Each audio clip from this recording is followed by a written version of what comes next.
welcome back to Vigor. It's your boy, Stealth Jet, leader of the JSS. At the time of this recording, I have reached 456 subscribers. That's insane. That's insane. In case you didn't know, when we reach 500, hell, maybe 500 is already reached by now. But when we reach 500, you'll get a new intro and a new outro. Now, when we get to 1,000, I have no idea. Maybe it'll be a new intro, new outro, maybe a new format, like series format. I don't know. But thank y'all for subscribing. Wow. Okay, so I'm actually smiling while saying this. That's why my voice sounds a bit weird. But I'm going to get into it on Sagbruk for your viewing pleasure. And I'm not taking out the gal. Instead, I'm taking out the Raffica. The 3-round burst pistol from Black Ops 2 Transit you'll find at the top of the bus. Not the top, but inside the roof at the back of the bus. Yeah, that pistol. But the game says, nah, we don't do that here. And spawns me right in front of the barred house. Now, to all my players, to all my new players, look what I do here.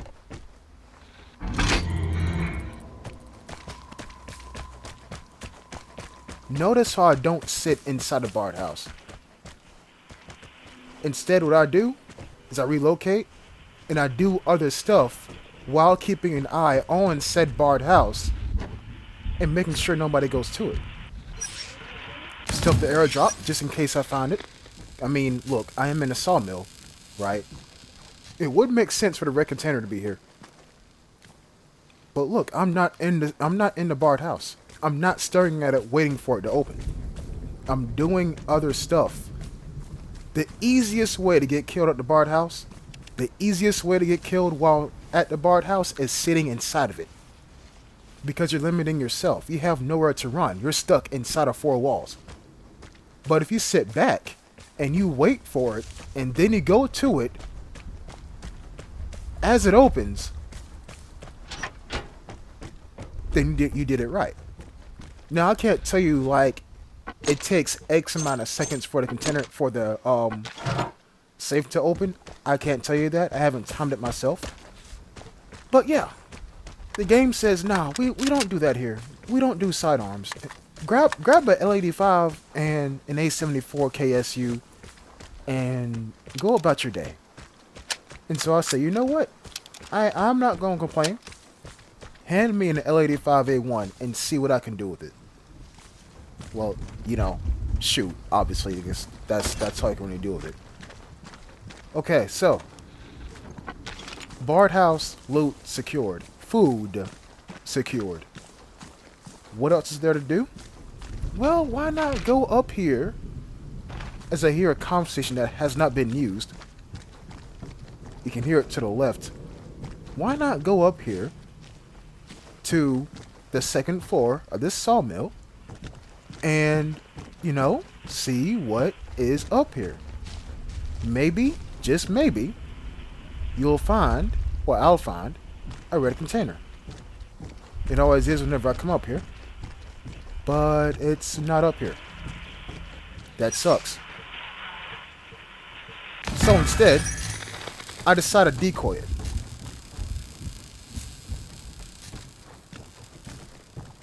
If you didn't know, or if you didn't hear, there's a person. And you'll see them right there. Now, as I'm listening, he's on wood. He's coming up to the 2nd floor. He has to be coming up to the 2nd floor. Because he heard the conversation get used. He should go up to the 2nd floor and investigate. And so I'm going to relocate, get off the roof, because I'll be cornering myself if I do that. Yes, I can jump off, but, you know, fall damage. Now, made it off the roof safely. And right here, I'm looking. And I'm waiting at the roof. I'm looking directly at the roof. But you can never be too certain. Check my surroundings. Notice that there's a wire box over there. And he just picked up the phone on the second floor. That has to be him. And so, I'm going to keep watch on the roof, grab the wires, come back, and don't look at the roof. Instead, you see him in or on the first floor in the sawmill. Okay, so now I'm thinking, ambush. Hide right here. But he doesn't come my way. And now I'm thinking, where can I ambush him at? I'm going to run parallel in front of him.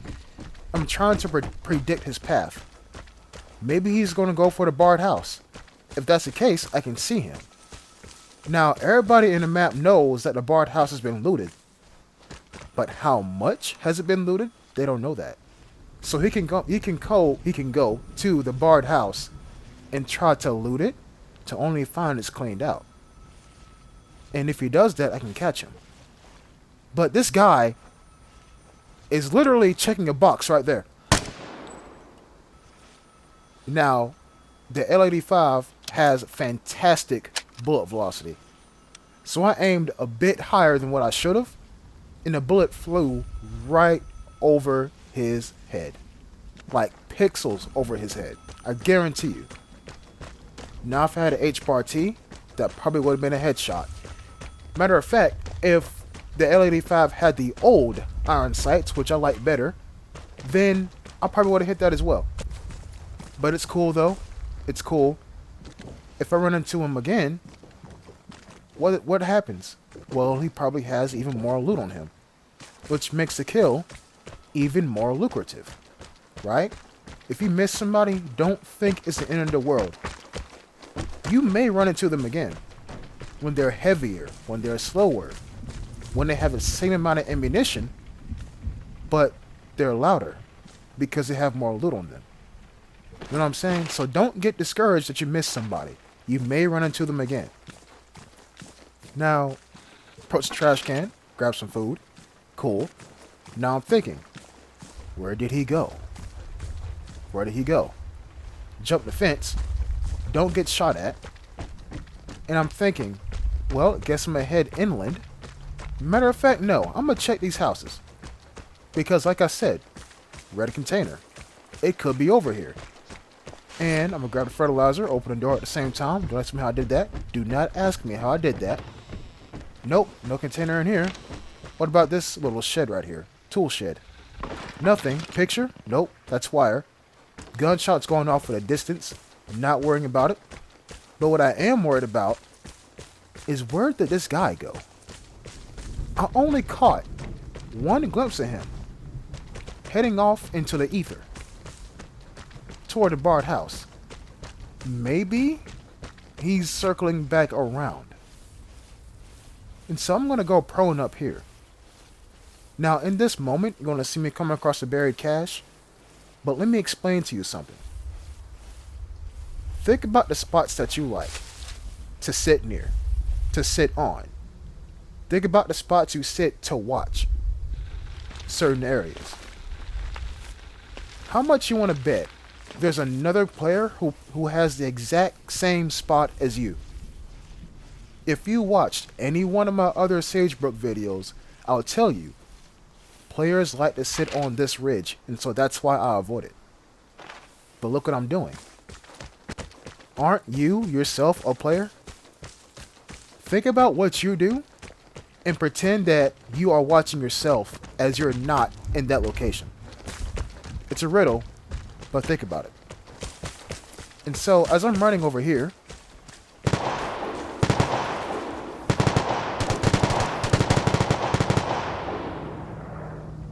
gunshots. But here's what I want you to pay attention to. No, not a plane. Thank God Santa's gone. But you see how I'm looking up? The guy that I seen was firing upwards. Why? Because somebody was shooting at him from above.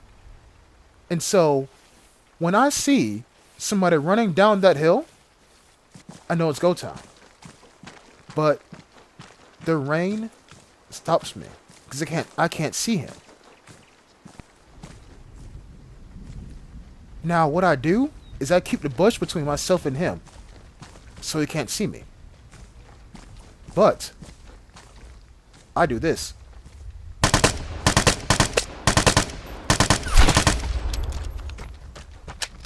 You see, you don't have to pull the trigger as soon as you see somebody.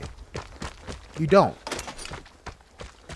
Once I seen him running in this direction, I only knew he had one place to go. Up these stairs. Jet, why'd you shoot him while he was on the stairs? Well, here's the thing.